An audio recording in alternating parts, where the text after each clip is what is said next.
Welcome to Booked for Two. I'm Genevieve, lover of swoony romances, smutty fantasy, and a good enemies to lovers trope.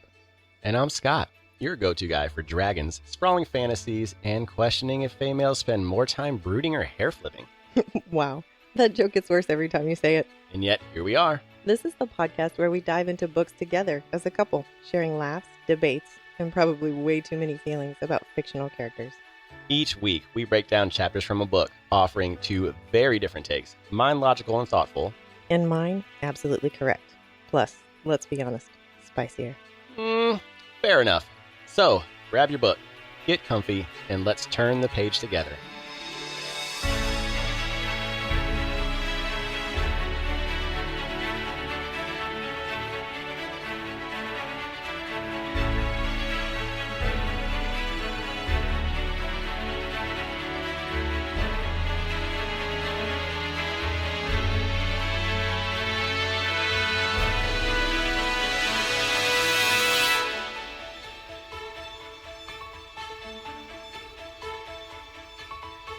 Well, here we are. Someone let us have a podcast. Another clear sign that no one is at the controls of this simulation. 'Tis a scary thought. Hello, my fellow book readers. I'm Scott. And I am Genevieve. We're so excited to be on this journey and to bring this podcast to you all. We thought it made sense to kick things off by introducing ourselves, sharing a bit about this podcast, and letting you know what to expect. Perfect. And let's start with who we are. You can go first. Normally, I would defer to you, something about age before beauty, but I'd rather not get murdered before we finish this episode. Probably wise on your part. Right. So we're a married couple who love reading and diving into discussions about what we've read together.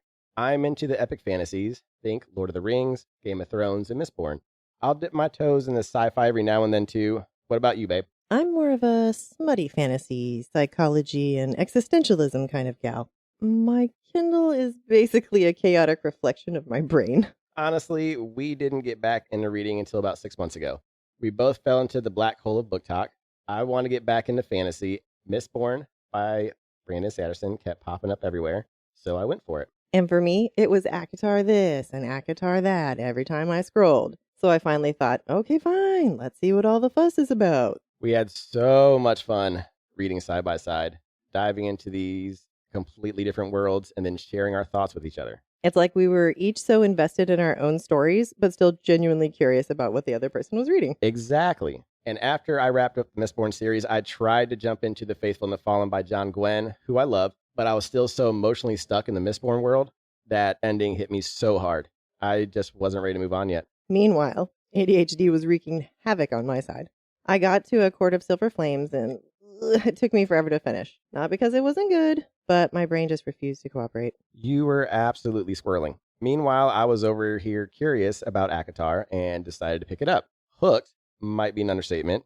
I had full golden retriever husband energy. Yeah, you were so excited. Babe, she killed a wolf. Why is she out there alone? Her family sucks. Hey, I was invested, and I loved talking with you about it.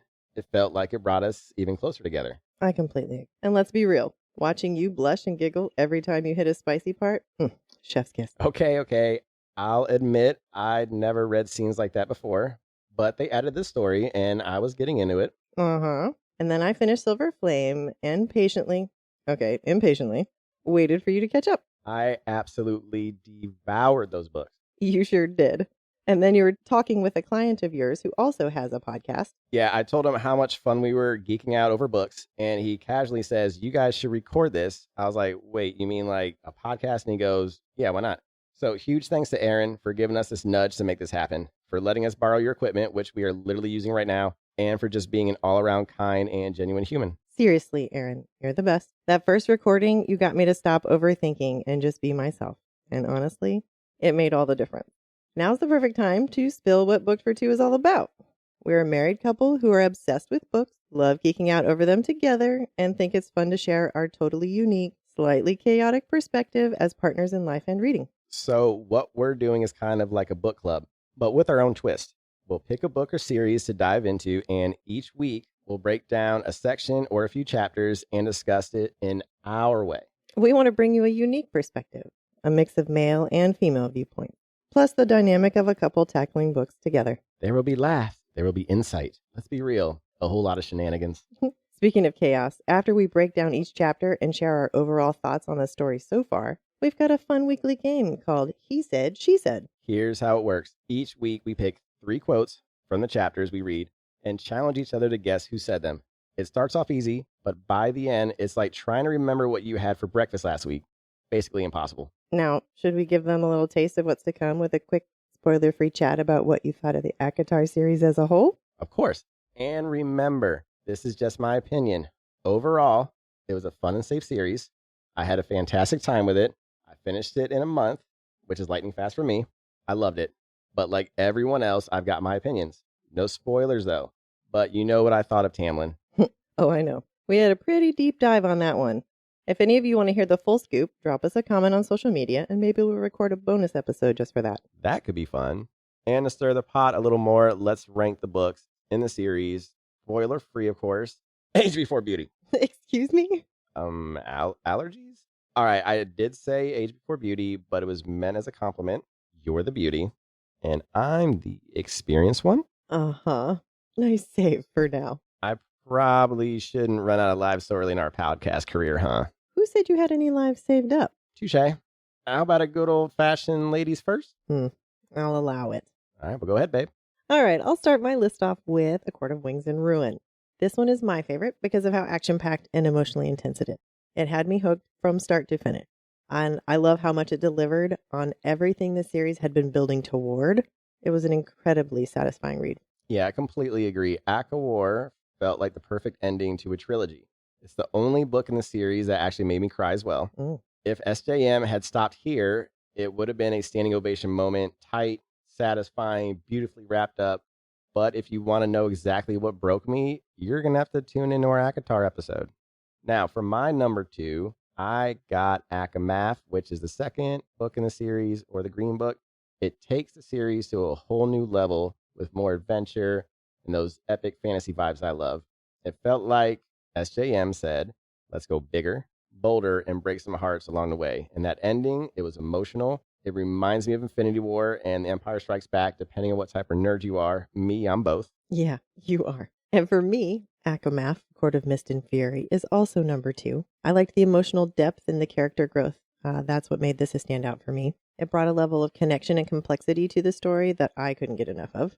It's one of those books that stays with you long after you've finished it, similar to how I think you felt about the Mistborn series. Now, my 3rd and 4th spots are tied. A Court of Thorns and Roses and A Court of Silver Flames. ACOTAR is where everything begins, introducing the world and characters in a way that was engaging, and it set the stage beautifully.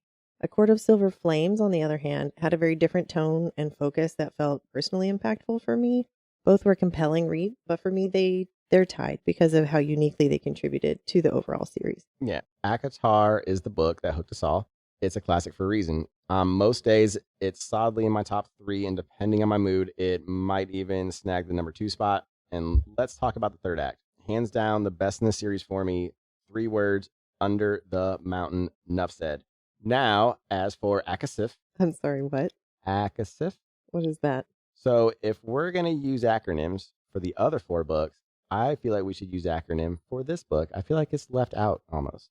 Now, having it at number 4 doesn't mean I don't love it, because let's be real, all 5 books are 5 stars for me. It's just that the first 3 books felt like a complete trilogy, and I've always been a sucker for a good trilogy arc. That said, I really appreciated the message in this one. It gave me a lot more insight into experiences women face that I hadn't fully understood before. Stories like this are so important and impactful. They make you listen, learn, and grow. That's such a good point about A Court of Silver Flame. I really appreciated how it tackled those heavier themes too. It hit me in a more personal way, and I loved seeing how Sarah J. Maas used the story to explore growth and resilience. It's part of why I have it tied. It stands out in a completely different way than others. Don't forget ACOSIF. ACOSIF, sorry. Finally, my number 5 is A Court of Frost and Starlight. While this one was lighter and a more low-stakes read compared to the other books, I appreciated it for what it brought to the series. It was a feel-good read. It added a cozy, heartwarming touch, perfect for winding down after all the intensity. It was kind of like a Hallmark book. Hallmark book. You can kind of see that. And cozy is the perfect word for ACOFAS. I love how Sarah J. Maas uses this novella to ease us from first-person point of view to third person. Honestly, it's almost like she knew it might be difficult for some people to transition. Plus, we get to sink our teeth into the messy yet beautiful dynamics of our favorite characters, because who doesn't love a little extra drama with their holiday cheer, right? I'm not sure that we need more holiday drama this year. Rue. Now, if our listeners want a more detailed discussion with spoilers on the ACOTAR series, let us know in the comments of our social media at Booked for Two Podcast, or email us at bookedfor2podcast@gmail.com, and we may do a little side episode for you. I know I'd love to have that discussion. Speaking of new episodes, the book series we're kicking off with is the Throne of Glass series by Sarah J. Maas. And let's get into the spicy part. There's a lot of debate on where to start in this series. Yeah, apparently there's an entire flowchart and checklist involved. The big controversy: when to read The Assassin's Blade, the prequel. One option is the romantic reading order, which places Assassin's Blade 4th after Heir of Fire. Supposedly, this order gives you all the emotional gut punches at just the right time. Perfect for you, since your eyes seem to mysteriously start leaking every time something gets even slightly emotional. Oh, I'm sorry. Didn't you cry watching Up twice? Mm-hmm. I'm just saying. Anyway, the other option is the purist reading order, which has The Assassin's Blade first, right before the Throne of Glass. Purists agree that because it's a prequel, it makes sense to read it before jumping into the main story.